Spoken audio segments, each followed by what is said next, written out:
This is Deepa Yadav. Welcome back to my YouTube channel. आज मैं आप लोगों के लिए लेके आई हूँ सोशल साइंस के एनसीईआरटी बेस्ड क्वेश्चंस जो आपके सीटेट के एग्जाम में हमेशा क्वेश्चंस पूछे जाते हैं। अगर आपको सेकंड पेपर में एक अच्छा स्कोर करना है तो 6 to 8 एनसीईआरटी की बुक पढ़ जाइए। इससे बाहर कोई क्वेश्चन नहीं आता है। सिलेबस के अकॉर्डिंग ही पेपर आता है। 60 नंबर के क्वेश्चंस आते हैं जो कि आपके सब्जेक्ट से होते हैं। जैसे आपका सोशल साइंस है तो उसमें आपका हिस्ट्री, ज्योग्राफी और पॉलिटी से क्वेश्चन आएगा और 90 नंबर तो आपका फिक्स होता है जो कि सीडीपी और लैंग्वेज पोर्शन होता है। तो एक आपको अच्छा 40 से 50 तक का स्कोर कर सकते हैं अगर मैं जैसे आपको बता रही हूँ उस तरीके से प्रिपरेशन करें तो वीडियो शुरू करने से पहले अगर आप मेरे चैनल पर नए हैं तो सब्सक्राइब कर लें और बेल आइकन को प्रेस कर दें जिससे नोटिफिकेशन आप तक पहुंच जाए और आप डेली वीडियोस को देख पाएं। तो चलिए अब जानते हैं कि किस टाइप के क्वेश्चन सीटेट के एग्जाम में पूछे जाते हैं। तो देखिएगा फर्स्ट क्वेश्चन क्या है कि कुषाणों ने किन निम्नलिखित शक्तिशाली केंद्रों से शासन किया है। ऑप्शन ए पेशावर और मालवा है, ये मावला नहीं होगा, ठीक है, गलत है, मालवा होगा। Option B Peshawar and Mathura, मतलब पेशावर और मथुरा। ऑप्शन सी पेशावर और वाराणसी। ऑप्शन डी पेशावर और उज्जैन। इसका करेक्ट आंसर होगा ऑप्शन नंबर बी पेशावर और मथुरा। कुषाणों ने पेशावर और मथुरा नामक शक्तिशाली केंद्र से शासन किया है। तो कुछ हम लोग इसके बारे में और जान लेते हैं इंपॉर्टेंट पॉइंट जो एग्जाम के पॉइंट ऑफ व्यू से काफ़ी इंपॉर्टेंट हो सकते हैं। तो कुषाण जो थे वो चीन की यूची जाति की एक शाखा थे। कुषाण वंश की स्थापना कुजुल कडफिसस ने किया था और कुषाण शासकों में विमंग कडफिसस ने सर्वप्रथम क्या है सोने के सिक्के जारी किए थे। इस वंश का सबसे प्रतापी जो शासक था वो कनिष्क था। सम्राट कनिष्क ने पाकिस्तान के आधुनिक पेशावर को अपनी पहली राजधानी बनाया। कनिष्क ने अपने शासन काल में 78 ईस्वी में शक संवत चलाया था। तो आपने इतने सारे पॉइंट जान लिए तो आपको एग्जाम में घुमा फिरा के कहीं से भी क्वेश्चन है आप उस क्वेश्चन को करेक्ट करके आओगे। तो इस तरीके से आप पढ़ाई कीजिए। नेक्स्ट क्वेश्चन देखिएगा second, consider statement A B and C and choose the correct option.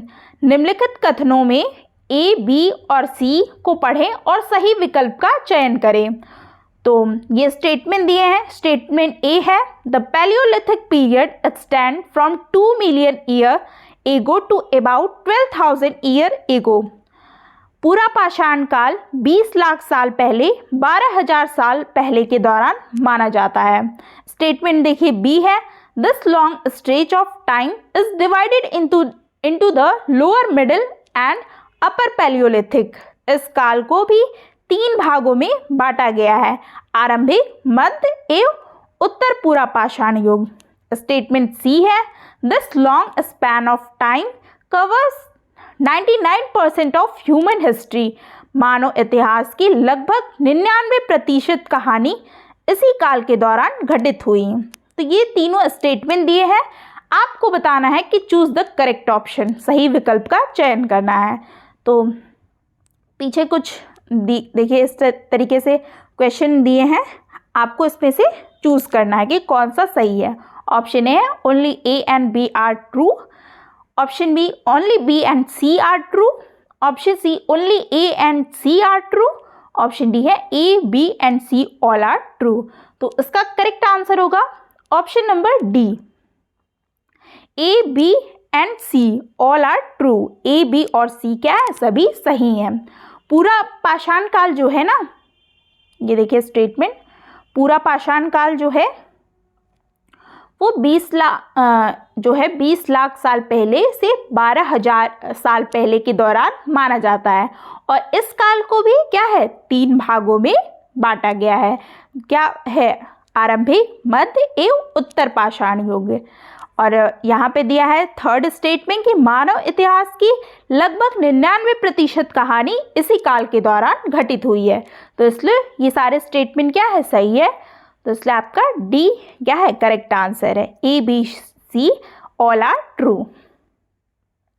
Next question देखिएगा, read statement A and B and choose the correct option.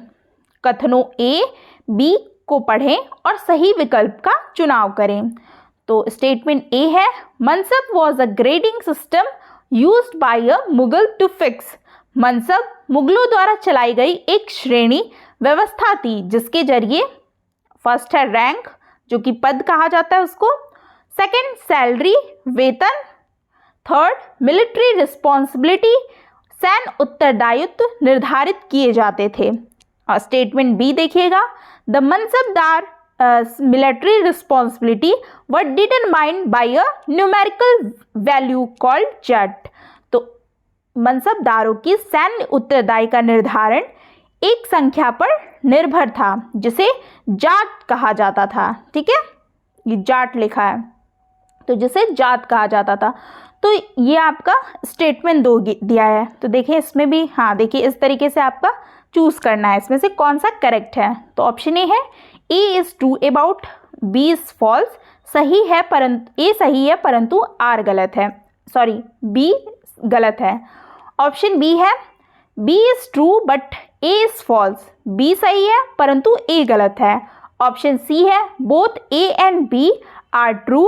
ए तथा बी दोनों सही है। ऑप्शन डी है, both A and B are false. A तथा B दोनों गलत है। तो इसका करेक्ट आंसर होगा option number A. Option A मतलब करेक्ट होगा। A is true but B is false. A सही है परंतु बी गलत है। तो देखिए कैसे गलत है।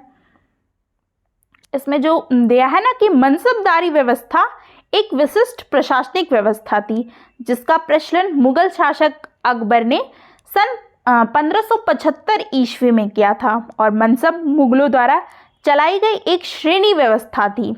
ठीक है, तो जिसके जरिए पद वेतन और सैन्य उत्तर जो दायित्व थे निर्धारित किए जाते थे। तो मनसब शब्द का अर्थ है क्या है, श्रेणी है, श्रेणी अथवा पद से है। तो इस व्यवस्था के अंतर्गत 33 वर्ग थे। अकबर ने शासन के 40वें वर्ष तक जात एवं सवार जैसी दोहरी व्यवस्था लागू की थी। तो मनसबदारों की सैन्य उत्तरदायित्व का निर्धारण एक निर्दिष्ट संख्या में सवार या घुड़सवार बनाए रखने की आवश्यकता थी। तो इस हिसाब से आपका ए स्टेटमेंट जो ये है, A is true but B is false है। ठीक है, तो ये आपका A is correct answer. Next question देखते हैं कौन सा सही होना चाहिए। At which of the following places Ashoka inscription has been found in Greek and Aramaic languages. निम्नलिखित में से किस स्थान पर अशोक के अभिलेख ग्रीक और अरामाइक भाषाओं में पाया गया है। तो ऑप्शन ए है Kandhar, option B Maski, option C Topra, option D है कालसी। इसका करेक्ट आंसर होगा ऑप्शन नंबर ए, ये होगा कांधार। कांधार नामक स्थान पर अशोक के क्या है अभिलेख ग्रीक और अरामाइक भाषाओं में पाया गया है। और मास्की गुजरा नैतूर तथा उडगोलम अभिलेखों में उसका नाम जो है अशोक का मिलता है। तो अशोक को देवनाम प्रिय और देवनाम प्रियदर्शी उपाधियों से क्या है संबोधित किया जाता है। ठीक है, तो निम्नलिखित में से किस स्थान पर अशोक के अभिलेख ग्रीक और अरामाइक भाषाओं में पाया गया है, तो वो है कांधार में। तो option A is correct answer. Next question देखिएगा, द गोंड किंगडम ऑफ ग्र कटंगा हैड, गोंड राज और गंड कटंगा, ठीक है, 17,000 villages. This is mentioned in. Gond राज और गंड कटंगा में 70,000 गांव थे और इसे उल्लिखित किया गया है। यह आपको बताना है आगे का स्टेटमेंट कि ऑप्शन ए है कि उदाई कोंडन उदयार के अभिलेख, ठीक है, Udai Kondan Udayar inscription. Option B Akbarnama में। Option C historical work titled क्या है बुरंजीज, ठीक है, बुरंजी नामक ऐतिहासिक कृतियों में। ऑप्शन डी है description of William Methwold, a factor of English East India company, अंग्रेज ईस्ट इंडिया कंपनी के गुमारते विलियम मैथवुड के वर्णन में। तो इसका करेक्ट आंसर होगा जो गोंड राज्य गण कटंगा में 70,000 गांव थे, इसे उल्लेखित किससे किया जाता है? तो इसका आंसर होना चाहिए, इसमें देखिए स्टेटमेंट है या फिर ऐसे ही है? नहीं, इसमें नहीं, कोई इस तरीके के ऑप्शन नहीं है, इसमें से आपको चूज करने हैं। तो इसका करेक्ट आंसर होना चाहिए ऑप्शन नंबर बी, ये अकबरनामा में। ठीक है, अकबरनामा में ये जो गोंड राज्य है गण कटंगा में 40,000 गांव थे, इसे अकबरनामा में क्या है उल्लिखित किया गया है।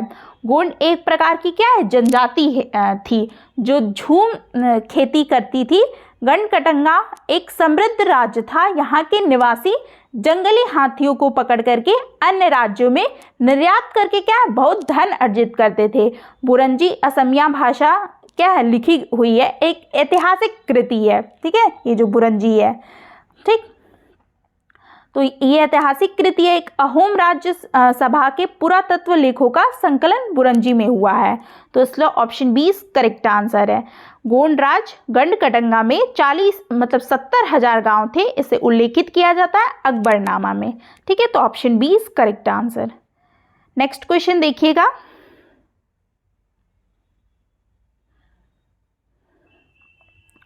Consider the following association A and reasoning R. निम्नलिखित अभिकथन ए और कारण आर पर विचार कीजिए। तो इस टाइप के क्वेश्चन अब ज़्यादा देखने को मिल रहे हैं एसएसआर रीजनिंग के। तो आप ऐसे क्वेश्चन जब तक आप उसको पढ़ के समझ के बुक में भी, आप इसका मतलब ये नहीं कि आप बुक पढ़ जाइए और उसका समझिए मत उसका अर्थ, तो उसको समझ के पढ़ना पड़ेगा, तभी आप इस तरह के क्वेश्चन लगा पाएंगे एसएसआर रीजनिंग वाले। तो देखिए, ए है the local tribal people make the wooden image of the deity Jagannatha of पूरी उड़ीसा। जगन्नाथ अभिकथन जिसमें स्थानीय जनजाति लोगों द्वारा पूरी उड़ीसा के जगन्नाथ की कास्ट प्रतिमा बनाई जाती है। रीजनिंग में दिया है R, the deity was most likely a local god who was later identified with Vishnu. कारण आर है जगन्नाथ मूलतः एक स्थानीय देवता थे जिन्हें आगे चल करके विष्णु का रूप मान लिया गया। तो सही विकल्प का चूज द करेक्ट ऑप्शन। तो यहाँ पे पीछे दिया गया होगा ऑप्शन ए। देखिए, both A and R are true and R is the correct explanation of A. A और आर दोनों सही है और ए आर की सही व्याख्या करता है। ऑप्शन बी है both A and R are true but R is not the correct explanation of A. A और आर दोनों सही है लेकिन ए आर की सही व्याख्या नहीं करता है। ऑप्शन सी है A is true but R is false. A सही है लेकिन आर गलत है। Option D both A and R are false. A और आर दोनों गलत है। तो इसका करेक्ट आंसर होगा option number A. Option number A सही होना चाहिए कि बोथ क्या है A and R are true and R is the correct explanation of A. तो देखिए कैसे है, जो आपका ये है ना पूरी उड़ीसा और जगन्नाथ, ये आपका एक संप्राय जो जगन्नाथ का शाब्दिक अर्थ है। दुनिया का जो मालिक है, जो विष्णु भगवान का पर्यायवाची है। जब अब तक के जो जगन्नाथ की कास्ट प्रतिमा स्थानीय जनजाति लोगों द्वारा क्या है बनाई जाती है, जिससे यह तात्पर्य निकलता है कि जगन्नाथ जो है मूलतः एक स्थानीय देवता है जिन्हें आगे चल करके विष्णु का रूप मान लिया गया है। तो बालभद्र, सुभद्र और जगन्नाथ की लघु मूर्ति ताम्रपत्र की पांडुलिपि में उड़ीसा में स्थित है। ठीक है, तो ये आपका क्या है, दोनों ही सही है। ये सही व्याख्या कर रहा है, इसका एक्सप्लेनेशन सही दे रहा है एस मतलब ए का अभिकथन का।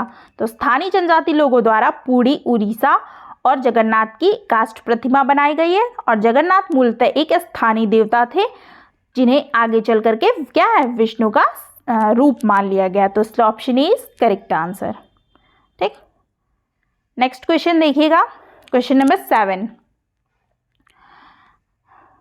विच of the following statement are true about the Birsa Munda movement. Birsa Munda movement है, ठीक है।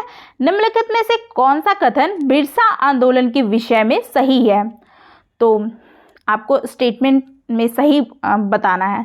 तो स्टेटमेंट ए है, Birsa followers raise the red flag as a symbol of Birsa Raj. Birsa के अनुयायियों ने लाल झंडे को बिरसा राज्य का प्रतीक बनाया है। और स्टेटमेंट बी है, Birsa used traditional symbols and languages to rose people. Birsa ने लोगों को उकसाने के लिए परंपरागत प्रतीकों और भाषा का इस्तेमाल किया है। स्टेटमेंट सी है, Birsa movement was against reforming tribal people. Birsa आंदोलन आदिवासी समाज को सुधारने के विरुद्ध था। स्टेटमेंट डी है, Birsa turn against missionaries and Hindu landlords. Birsa ने मिशनरियों और हिंदू जमींदारों का लगातार क्या है, विरोध किया है। और आपका यहाँ पे आपको आंसर चूज करना है कि बी एंड डी है या B C and D. Option C है ए एंड बी और ऑप्शन डी है ए एंड सी। तो इसमें से आपका कौन सा स्टेटमेंट सही है वो आपको बताना है, ठीक है। तो इसका करेक्ट आंसर होगा आपका ऑप्शन नंबर ए होगा, ठीक है। बी एंड डी, बी और डी ये क्या है, सही है, क्योंकि सही कथन पूछा है। सबसे पहले जान लेते हैं कि बिरसा का जो आंदोलन है आदिवासी समाज को सुधारने का था, ठीक है। बिरसा वैष्णव धर्म प्रचारक के साथ भी क्या है कुछ समय बिताए थे। उन्होंने मुंडाओं के आह्वान किया कि वे शराब पीना छोड़ दे, वो गांवों को साफ रखे और जादू टोना में विश्वास न करे। यहाँ ध्यान देने वाली बात यह है कि बिरसा ने जो मिशनरियों और हिंदू जमींदारों का भी क्या लगातार विरोध किया था, तो वह उन्हें बाहर का मानते थे, ठीक है। तो जो मुंडा जीवन शैली है वो क्या है, नष्ट कर रहे थे उसको। तो इसलिए बी और डी क्या करेक्ट आंसर है, ठीक है। ए और सी गलत है, बी और डी करेक्ट आंसर। तो option A is correct answer. Next question देखिएगा, consider the following statement A and B and choose the correct. निम्नलिखित कथनों ए एंड बी पर विचार करें और सही विकल्प का चयन करें। स्टेटमेंट ए है, thousand of rural women who made a living by spinning cotton thread in India were rendered jobless by the mid 19th century. लाखों ग्रामीण महिलाएं जो सूत काट करके अपनी आजीविका चला रही थी, वे 19वीं शताब्दी के मध्य तक क्या थी, वे बेरोजगार हो गई। स्टेटमेंट बी है कि by the 1830s British cotton cloth flooded Indian market and by the 1880s 2/3 of all the cotton cloths worn by Indians were made of cloths produced in Britain। 1830 के दशक तक भारतीय बाजार ब्रिटेन में बने सूती कपड़े से पट गए और 1880 के दशक तक स्थिति यह हो गई थी कि भारत के लोग जितना कपड़ा पहनते थे उसमें से 2/3 ब्रिटेन में क्या होता था, बना होता था। तो ये आपको स्टेटमेंट दिए हुए हैं, आपको सही विकल्प का चयन करना है, चूज द करेक्ट आंसर। यहाँ पे देखिए इस तरीके से आपका दिया है, A is true but B is false. सही ए सही है किंतु बी गलत है। ऑप्शन बी है, B is true but A is false. B सही है किंतु ए गलत है। ऑप्शन सी है, both A and B are true but B is not the reason for A. A और बी दोनों सही है किंतु ए का कारण बी नहीं है। ऑप्शन डी है, both A and B are true and B is not reason for A. A और बी दोनों सही है तथा ए का कारण बी है। तो इसका करेक्ट आंसर होगा ऑप्शन नंबर डी, ठीक है। ऑप्शन नंबर डी देखिए कैसे होगा, देखिए जो लाखों ग्रामीण महिलाएं थी जो क्या है सूत करके अपनी आजीविका चला रही थी। वे 19वीं शताब्दी के मध्य तक बेरोजगार हो गईं और निर्धन परिवारों में आर्थिक जो कष्ट बना रहता था। कुछ क्या है, कुछ संदर्भों में महिलाओं में वृद्ध लोगों और बच्चियों जो थी, बच्चियों को भी ढंग से परिवार में के उपलब्ध संसाधनों तक पहुंच से क्या है, वंचित किया जाता था। तो 1880 के दशक तक स्थिति यह हो गई कि भारत के लोग जितना कपड़ा पहनते थे उसका क्या है, 2/3 2/3 भाग ब्रिटेन में बना होता था, क्योंकि उस समय ब्रिटेन एक पूंजीवादी देश था जहां भारत के ही सूत के कपड़े बनते थे और ब्रांड के रूप में भारत में आते थे। तो इसलिए क्या है, ए और क्या बी दोनों क्या है, स्टेटमेंट सही है और ए का कारण बी है। ठीक, तो इसलिए option number D is correct answer. ठीक, नेक्स्ट क्वेश्चन देखिएगा, क्वेश्चन नंबर 9 है,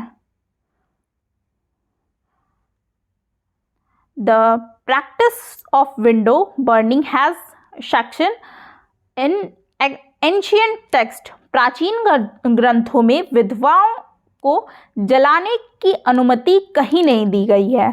the statement is associated which social reformer. यह कथन किस समाज सुधारक के साथ जुड़ी हुई है? तो ऑप्शन ए है, ये बताना है कि आपको ये कथन किस समाज सुधारक के साथ जुड़ी है। ये किसने उस टाइम ये स्टेटमेंट कहा रहा होगा? श्री नारायण गुरु, option B Swami Dayanand Saraswati, option C Subhash Chandra Bose, option D राजा राम मोहन राय।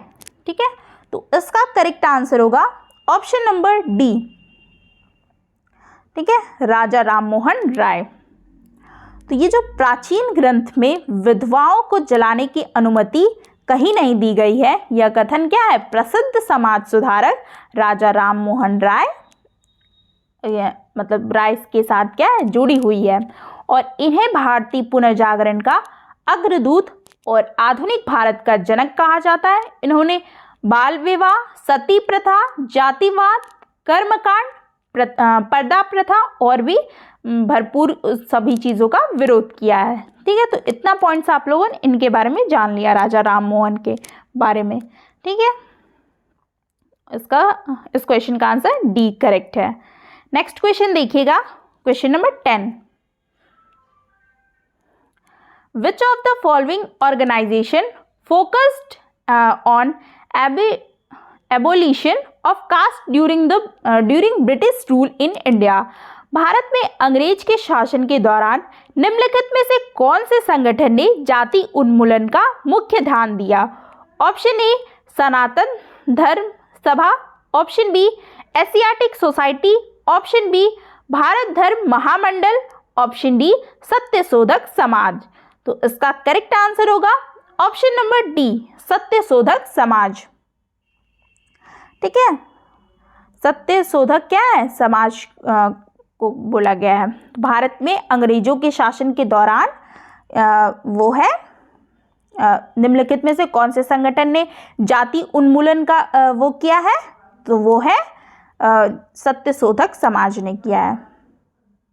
भारत में अंग्रेजों के जो शासन के दौरान ये जो है सत्यशोधक समाज संगठन ने जाति उन्मूलन का मुख्य ध्यान दिया था। ठीक है, सत्यशोधक समाज नामक एक संगठन की स्थापना ये सन 1873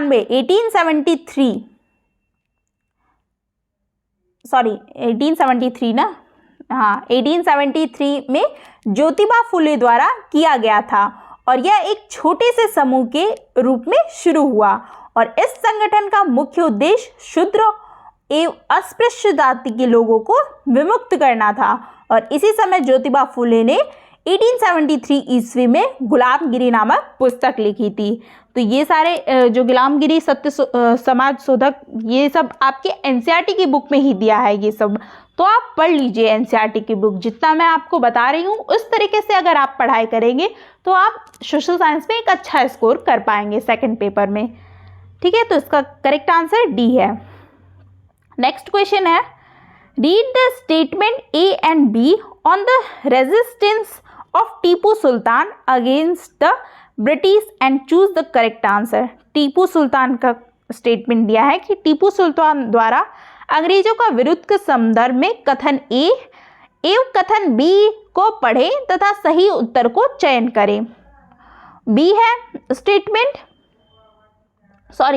ए स्टेटमेंट है कि Tipu Sultan of Mysore fought the British until the died. अपने मृत्यु तक टीपू सुल्तान अंग्रेजों के विरुद्ध लड़ते रहे। स्टेटमेंट बी है he registered the culture tradition associated with them. उसने अंग्रेजों के सांस्कृतिक परंपराओं का विरोध किया। ये सारे ऑप्शंस दिए गए हैं, ये आपको बताने की कौन सा करेक्ट है। A is true but B is false. A सही है किंतु बी गलत है। ऑप्शन बी है B is false but B is true. A गलत है किंतु बी सही है। ऑप्शन सी है both A and B is true. दोनों ए एवं बी सही है।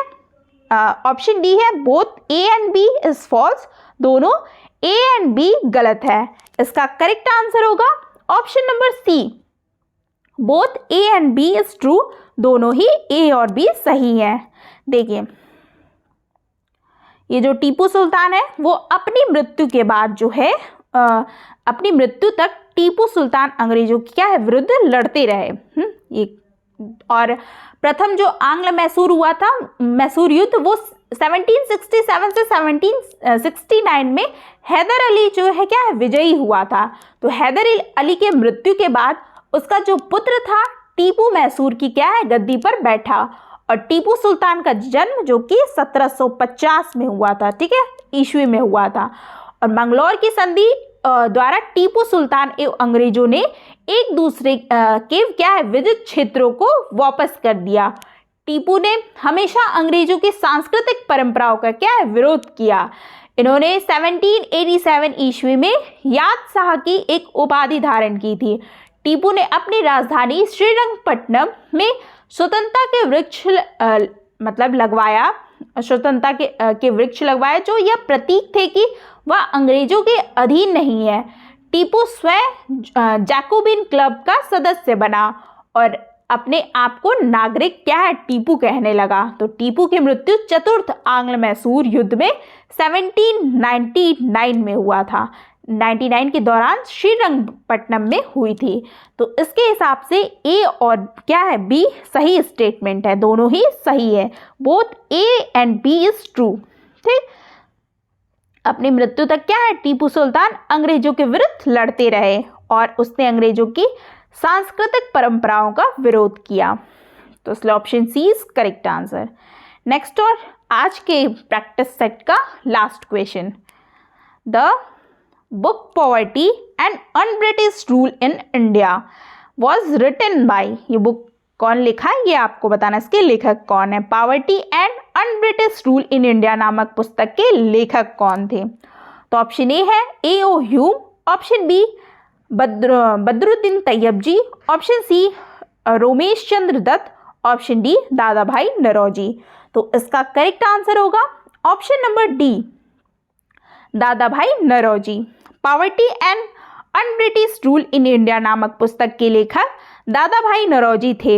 इन्हें grand old man of India और भारत के अपने अनौपचारिक राजदूत के रूप में भी जाना जाता है। और यह एक भारतीय राजनीतिक नेता, व्यापारिक एवं विद्वान लेखक थे। यह 1892 से 1895 के बीच में फिन्सबरी सेंट्रल का प्रतिनिधित्व करने वाले ब्रिटिश हाउस ऑफ कॉमन्स में लिबरल पार्टी के सदस्य थे। ठीक है, तो पॉवर्टी एंड, तो इनके बारे में भी इतना सब कुछ आपने जान लिया। अब इनसे क्वेश्चन आएंगे तो आप उस क्वेश्चन को क्या है सही कर लोगे। Poverty and un-British rule in India नामक पुस्तक के लेखक कौन थे, दादा भाई नौरोजी थे। तो इसलिए option D is correct answer. तो इस तरीके से आप पढ़ाई करिए तो आप ज़रूर सफलता पाएंगे। आप 50 तक स्कोर अच्छा कर सकते हैं सोशल साइंस सेकंड पेपर में। और 6 to 8 जो जितना मैं बताई हूँ कि एनसीईआरटी की 6 to 8 डेफिनेटली उसको पढ़ के जाइए, उसको छोड़िएगा नहीं। उसी से क्वेश्चन, देखिए मैं क्वेश्चन लाई हूँ, सारे उसी से क्वेश्चन बने हुए हैं। जितने भी स्टेटमेंट वाले क्वेश्चन है, एसेसरी रीजनिंग वाले जो क्वेश्चन है, सब उसी से लिया गया, आपकी बुक से ही लिया गया। तो तो आप एक एक पॉइंट अच्छे से पढ़ जाइए, तभी आप ऐसे क्वेश्चन का आंसर दे पाएंगे। तो आई होप आपको वीडियो अच्छी लगी हो, और वीडियो अच्छी लगी हो तो लाइक शेयर सब्सक्राइब करना ना भूलें, और वीडियो को लाइक करके ज़रूर जाएं। मिलते हैं फिर और भी कुछ अच्छे बेहतरीन क्वेश्चंस के साथ। Thanks for watching.